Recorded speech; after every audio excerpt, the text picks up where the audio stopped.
사랑하십니다. 그런데 하나님의 존재를 무시하고 복음을 받아들이지 않고 그리고 하나님을 믿지 못하고 자신의 죄와 자신의 힘으로 살아가고자 할 때 평안이 없는 것은 당연하다는 사실입니다. 왜 많은 사람들이 평안이 없는 삶을 사느냐면 전지전능하신 하나님을 아버지로 모시고 살지 않기 때문에 평안할 수가 없습니다. 하나님은 끊임없이 우리의 삶의 참된 행복과 평안은 오직 예수님 안에 있음을 오늘도 분명하게 말씀해 주시고 있습니다. 예수님은 12 제자를 택하셔서 하나님 나라의 평안을 전하는 자로 훈련을 시키셨어요.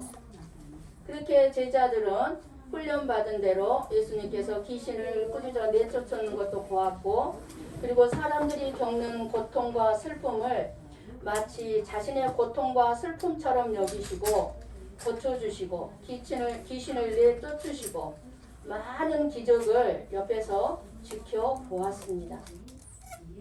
그렇게 제자들은 하나님 나라의 평안과 기쁨을 누리게 되자 이제 예수님은 12 제자들을 어디로 보냈습니까? 이스라엘 집에 잃어버린 양을 찾기 위해 그 잃어버린 양들의 고통과 슬픔의 자리로 보내셨습니다.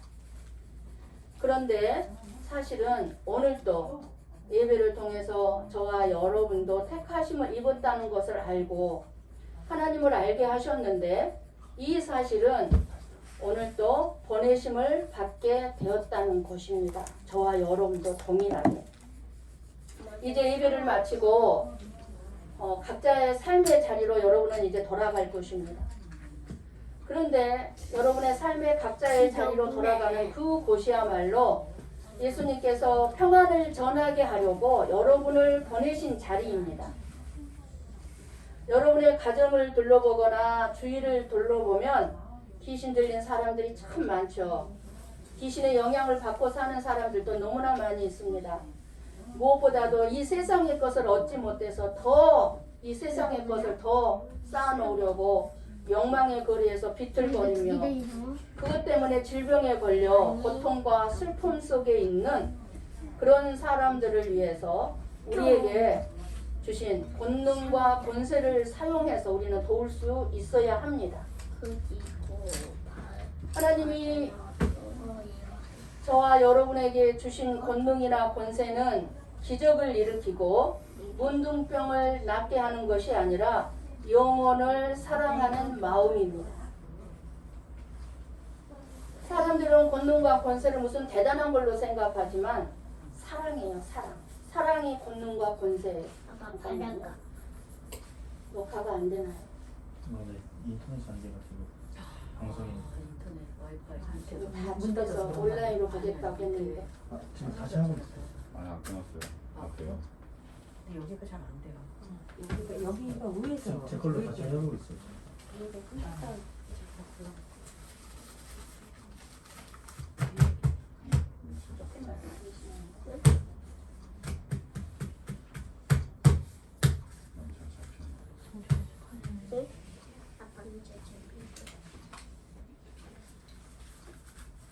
하나님이 저와 여러분에게 주신 권능이나 권세는 기적을 일으키고 문둥병을 낫게 하는 것이 아니라 영혼을 사랑하는 마음입니다. 참된 믿음의 영성은 어떤 신비한 능력을 나타내는 것이 아니라 믿지 않는 사람들 앞에서 믿는 자들은 어떤 어려움 속에서도 진실한 평안을 보여주는 것입니다. 계산하지 않는 순수한 주님의 사랑으로 돌아보는 것이 권능이고 권세입니다. 오늘 저와 여러분에게 주어진 사명입니다. 예수님이 저와 여러분에게 주신 사명을 감당하기 위해 멀리 있는 사람들만 생각할 필요는 없습니다. 이스라엘 집에 잃어버린 양을 찾으라고 하신 말씀은 이스라엘 집은 어디예요? 바로 교회 아니요, 가정 아니요, 직장이에요. 가장 가까운 곳에서부터 시작하라는 것입니다. 물론 때로는 가족을 가슴에 품고 멀리 있는 자들을 돌아보게 할 때도 있습니다. 많은 선교사님들이 가족을 가슴에 품고 멀리 있는 자들에게 이제 나아가 복음을 전하는 일들을 할 때가 있습니다. 그리고 많은 성도들이 사람들이 알아주고 인정하는 선교사로 나가야만 되는 것으로 생각하고 그럴듯한 큰 일을 하려고만 하다가 가까운 사람한테는 인정을 받지 못하고 아무것도 하지 않는 한 달란트 받은 자처럼 되고 마는 사람들이 참 많이 있습니다. 도스토옙스키가 이런 말을 했어요. 기독교인들은 온 세상을 사랑한다고 말하면서도 가장 가까운 사람은 사랑하지 못한다. 맞습니까? 하나님은 가까운 사람부터 돌아보고 멀리 있는 사람들을 돌아보는 것이 예수님의 사랑이라고 지금 제자들한테 가르쳐서 이스라엘 집에 잃어버린 양에게로 가라고 하신 것입니다. 예수님은 12 제자를 내보내실 때 철저한 무소유를 요구하셨습니다. 마태복음 10장 9절에서 10절 말씀 바로 여러분들 본문의 앞절일 거예요. 우리 한번 같이 읽어볼까요?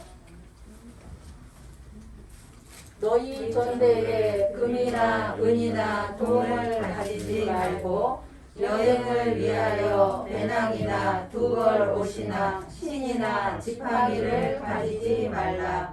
이는 일꾼이 자기의 먹을 것 받는 것이 마땅함이라. 아멘. 저희들도 일본에 보내실 때 그야말로 무소유로 보내셨지만 책임져 주셨습니다. 교회나 목회자나 여러분들이나 무소유 했을 때보다는 물질이 많아지면 믿음이 약해집니다.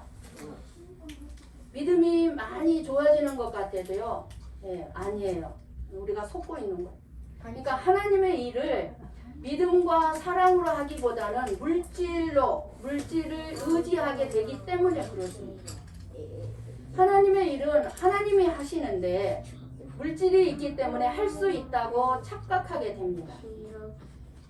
예수님은 철저하게 무소유를 말씀하시는 것은 하나님의 하심을 알게 하기 위해서입니다. 그러니까 완전히 무소유로 일본에 왔지만 제 입에서 무엇만 고백합니까? 우리는 한 것이 아무것도 없습니다. 하나님이 다 하셨습니다. 이렇게 그냥 믿음 좋은 것처럼 말하고 싶어서 고백하는 게 아니라 진짜 그렇게밖에 고백할 수가 없어요. 하나님이 하셨다. 그렇게 하나님의 일하심을 알게 하기 위해서 무소유를 강조하시는 거예요. 그래서 11절 말씀은 뭐라고 말씀합니까? 어떤 성이나 마을에 들어가든지 그 중에 합당한 자를 찾아내어 너희가 떠나기까지 거기서 머물라. 아무 곳이나 들어가서 머물라는 말씀이 아닙니다. 복음을 받아들인 집에 들어가면 그 집에서 머물다가 떠나라고 합니다. 그 집이 어느 정도 복음을 받아들이고 그 집이 평안을 누릴 때까지 그 집에 머물러 있어야지 그 집이 좀 불편하다고 이 집 저 집 옮겨 다녀서는 안 된다는 말씀입니다. 목회자의 삶은 돈벌이가 목적이 아니고 또 목회자의 삶의 목표는 명예나 권세나 이런 부가 아닙니다. 하나님이 주시는 것에 만족하면서 사는 것입니다. 그래서 모든 그리스도인들은 저와 여러분도 마찬가지 하나님의 나라를 소망하며 소박하고 검소한 삶을 살아야 합니다. 여러분들에게 주어진 삶에 만족하는 삶이어야 한다는 것입니다. 내 삶이 어떤 환경에 처해 있든지 그 환경 속에서 하나님이 저와 여러분에게 깨닫게 하고 알게 하시고자 하는 분명한 뜻이 있기 때문에 감사하고 만족하는 삶을 살기를 원하신다는 사실입니다. 모든 것을 갖추고 풍요롭게 부자로 사는 것은 좋은 것도 아니고 나쁜 것도 아닙니다. 다만 부자이든 가난하든 경건하게 사는 것이 복인 줄을 믿습니다. 그렇게 무소유로 보냄을 받은 제자들에게 가는 곳마다 그 가운데서 합당한 자를 찾아내어 그곳에 머무르면서 평안을 위해 기도해 주라고 합니다. 무슨 말씀입니까? 사람들이 평안이 없는 삶을 살고 있다는 반증입니다. 왜 예수님이 평안을 빌어주라고 하겠습니까? 저와 여러분의 삶에 평안이 없다는 거예요. 우리 한번 요한복음 20장 19절 말씀을 보고 읽고 듣습니다. 그냥 놔주세요. 그냥 하지 마세요. 이거 녹음한 거 그냥 올려주시면 될 것 같아요. 다음 내가 들을 수 있어. 안 되나 본데. 요한복음 20장 19절.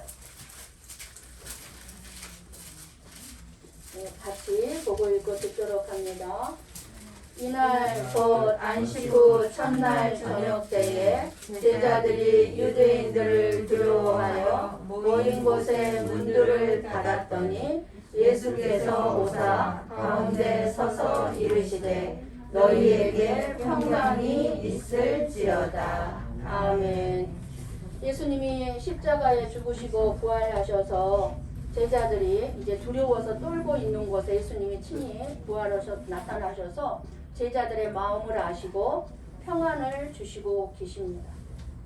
지금 저와 여러분이 살아가고 있는 이 시대도 마찬가지죠. 어느 때보다 평안이 없고 두려운 세상입니다. 바로 이런 시대야말로 평안을 빌어주는 자들이 더욱 필요한 것 같습니다. 오늘 뉴스만도 그렇죠. 쓰나미 경고가 나고 그리고 오미크론은 그 숫자가 상상을 초월할 정도로 늘어가고 우리가 겁내고 두려워할 필요가 없는 그런 일들은 여전히 일어나고 있습니다. 그러나 얼마나 많은 사람들이 두려워하고 있습니까? 그래서 예수님이 말씀한 평안의 의미가 무엇인지 우리는 잘 알아야 할 것입니다. 마귀들의 유혹과 시험이 저와 여러분들을 넘어뜨리고 우리의 몸은 끊임없이 병이 들고 이렇게 되는 것은 그것만으로도 저와 여러분에게는 참 평안이 없다는 것을 의미합니다. 내 몸이 아픈데 내 마음이 평안할 수가 없잖아요. 그러니까 우리 자신들도 지금 평안이 없어요. 날마다 죽음을 향해 달려가는 저와 여러분에게 참된 평안이 있을 수 없다는 사실입니다. 이런 자기 백성에게 예수님은 평안을 주시기 위해 생명으로 오셨습니다. 우리가 너무나 잘 아는 말씀입니다. 그러나 우리가 다시 한번 이 말씀을 오늘 이 시간에 우리의 마음에 새기기를 원하는 마음으로 이사야서 53장 4절 6절 말씀을 보고 읽고 듣습니다.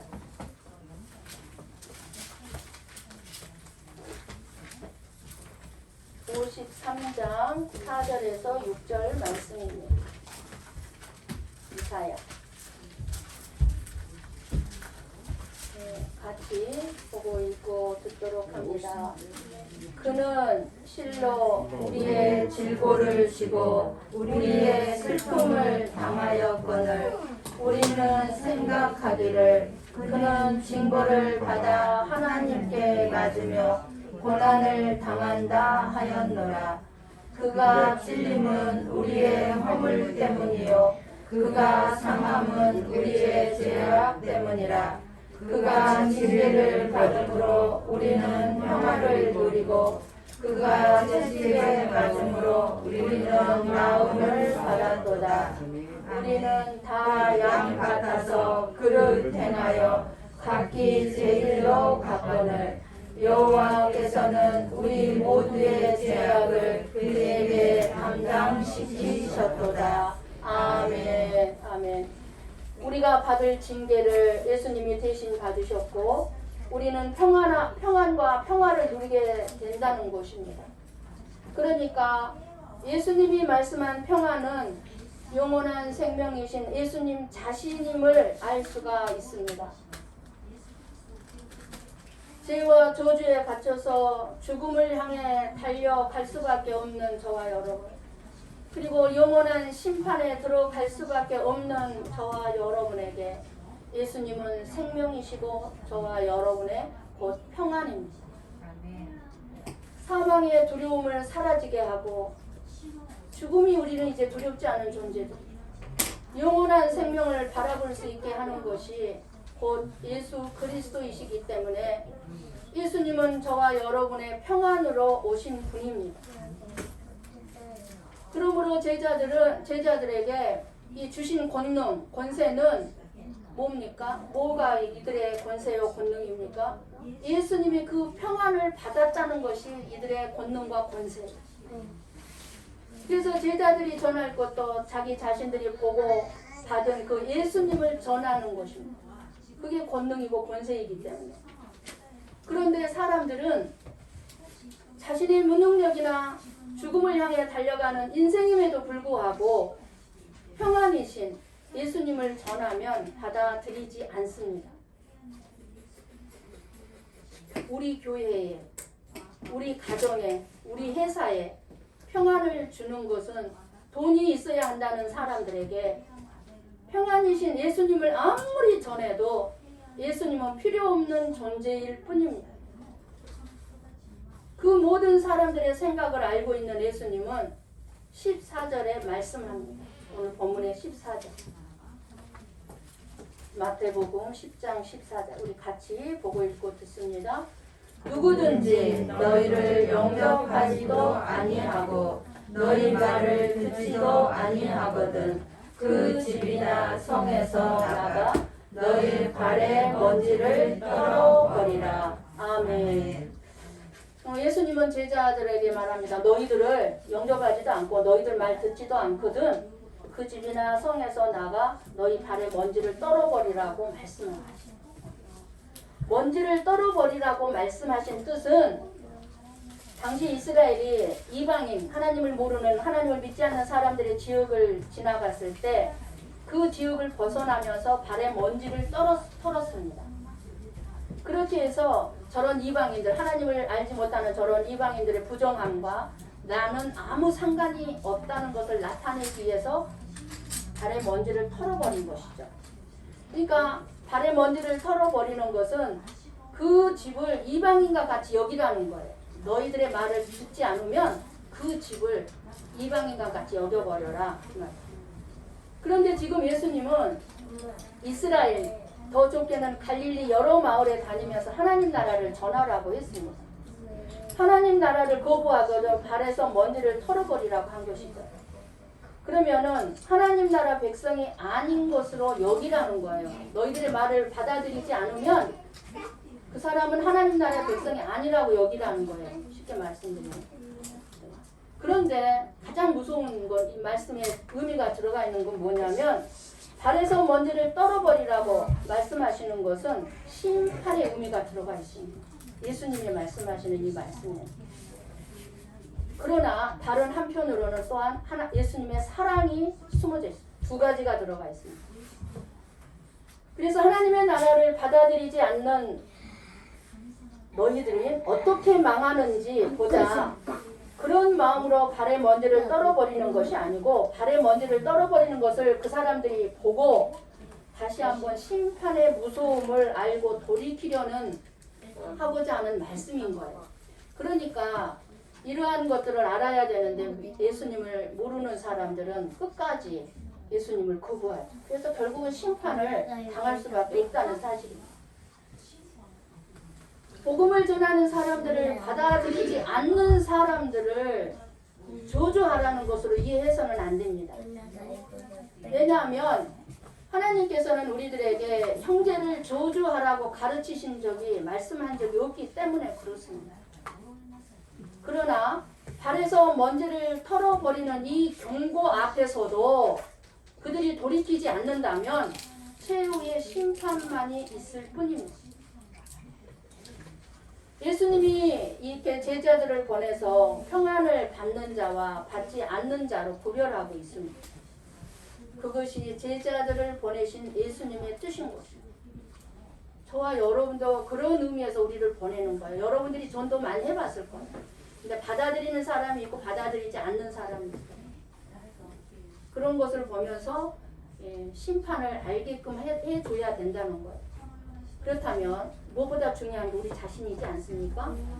여러분에게 평안은 무엇입니까? 예수님입니까? 아니면 돈입니까? 물질입니까? 한번 돌아보시기 바랍니다. 나에게 평안을 주는 것이 무엇인지. 평안을 평안을 빌라고 하신 것은 평안이신 예수님을 받아들이도록 기도하라는 것입니다. 저와 여러분이 진정 예수님을 믿는 성도라면 돈이 없기 때문에, 일이 내 뜻대로 안 되기 때문에 절망하고 좌절하고 괴로워하는 자들에게 돈이 없는 것이 문제가 아니라 예수님을 믿는 평안이 있는 삶을 보여주는 것이 중요하다는 것입니다. 저와 여러분이 진정 예수님을 믿는 성도라면 세상에 보냄을 받은 자들로서 다른 사람의 평안을 빌어줄 때 하나님의 백성인지 아닌지 구별하는 자로 우리는 존재합니다.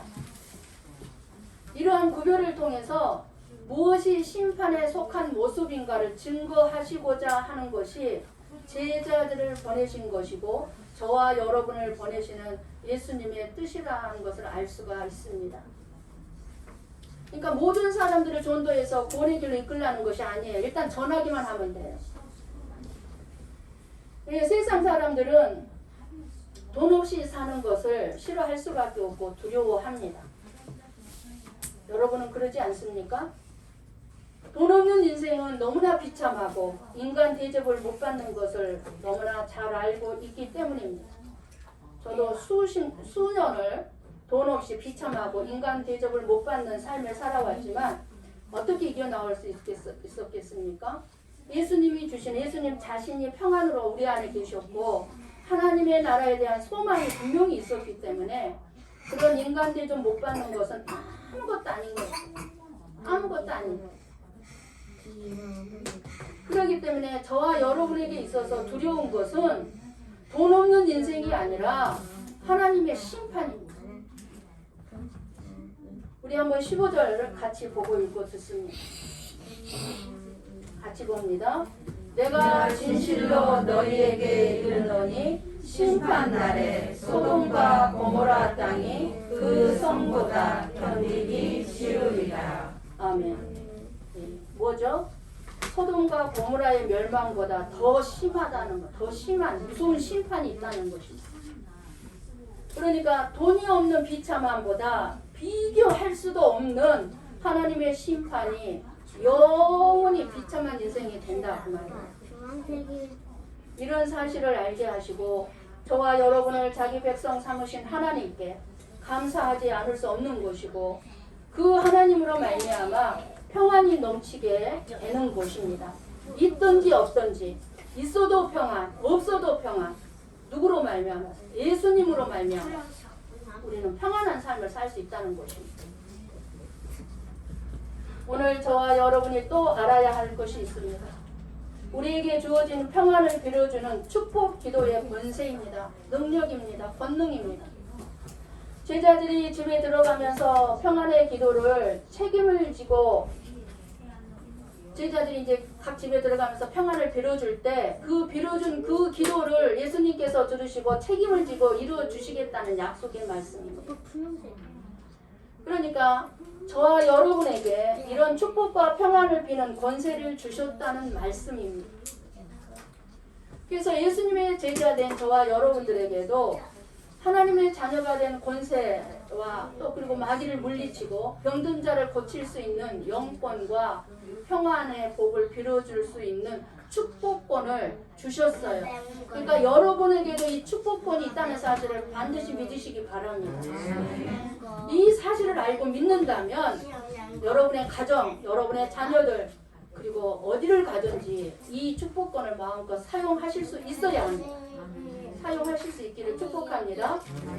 여러분이 누구의 집을 가든지 그 집에 들어가면 반드시 바로 앉아서 축복 기도를 빌어주셔야 합니다. 믿는 자라면 그냥 어떤 집에 초대받아서 가가지고 둘러보면서 이 집 멋있게 잘 꾸며놓고 사네 이거 먼저 보면 안 돼요. 먼저 무릎 꿇고 하나님 이 집에 복을 주십시오. 이 집에 평안을 주십시오. 이 집에 예수 그리스도를 영접함으로 예수 믿는 가정 되게 해주십시오. 이렇게 먼저 평안을 비는 기도를 해 주어야 돼요. 아멘. 이렇게 제자들을 내보내신 예수님은 오늘 또 저와 여러분이 이제 돌아갈 때 각 가정으로 초소로 회사로 여러 가지 세상으로 보내시는 것입니다. 왜요? 평안을 빌어주라. 우리는 고베 성북교회 안에 머물러 있으면 안 됩니다. 여기는 공동체로서 다 함께 모여서 예배를 드릴 뿐이지 이곳이 진짜 우리가 평안을 빌어줄 곳은 아닙니다. 세상으로, 직장으로, 가정으로 나가야 합니다. 그냥 저 문을 빈손 들고 나가시면 안 됩니다. 평안의 복음을 들고 축복권을 가지고 이 시간 나가셔야 합니다.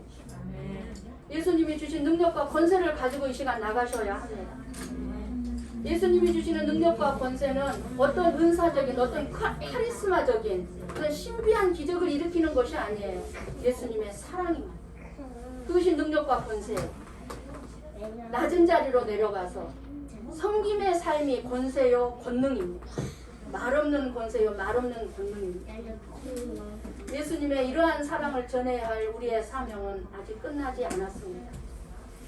각 마을에 두루 다니며 곳곳에 복음을 전하라고 하셨고 여러분들이 발길 닿는 곳곳마다 평안을 빌어주라는 것입니다. 예수 믿으면 복 받는다, 예수 믿으면 성공한다, 부자 된다가 아니라 예수 믿으면 하나님의 나라의 평안을 누리는 삶을 살아갈 수 있고 어떤 어려움이 우리의 삶 속에 닥쳐와도 이겨낼 힘을 공급받는다. 이런 것이 복음입니다. 하나님께서 어디로 보내든지 가정이든 직장이든 애국이든 우리는 순종만 하면 되는 줄 믿습니다. 부족함이 없는 은혜를 주시는데 우리를 지켜주시고 돌봐주시고 승리하게 도와주시고 능력, 표적이 나타나게 해주시고 늘 함께 하시겠다고 약속하시고 계십니다. 예수님을 믿느냐 안 믿느냐에 따라 천국과 지옥의 결과가 나오듯이 우리의 순종과 불순종의 차이는 이렇게 엄청나게 천국과 지옥으로 나타나게 될 것입니다. 이 세상의 삶은 지금 우리가 살아가고 있는 이유는 뭡니까? 하나님 나라의 영광을 준비할 시간들을 우리에게 주신 것인데 이것을 모르고 그저 이 세상의 의식주의에 염려하고 그저 늙어서 가난해질까봐 세상에만 빠져서 영원한 것을 무시하고 거부하는 사람은 영원히 후회할 수밖에 없는 비참한 인생일 수밖에 없다는 사실입니다. 오늘이라도 내 생명 거두어 가시면 예수님 앞에 서서 뭐라고 말씀하시겠습니까? 육체를 위해 심는 자는 썩어질 것을 거두고 성령을 위해 심은 자는 영생을 거두는데 영원히 거둡니다. 우리 모두 하나님의 자녀가 된 영권과 축복권을 가지고 가까운 곳부터 찾아보고 잃어버린 양들을 찾아보고 가난하고 병든 자들을 찾아가서 천국 복음을 선포하고 평안을 전하여 하나님의 자기 백성을 찾아낼 때 저는 저와 여러분은 하나님의 기쁨이 되는 그런 저와 여러분이 되시기를 주님의 이름으로 간절히 축원합니다. 아멘. 기도하시겠습니다. 하나님께서 오늘도 저와 여러분에게 말씀해 주십니다.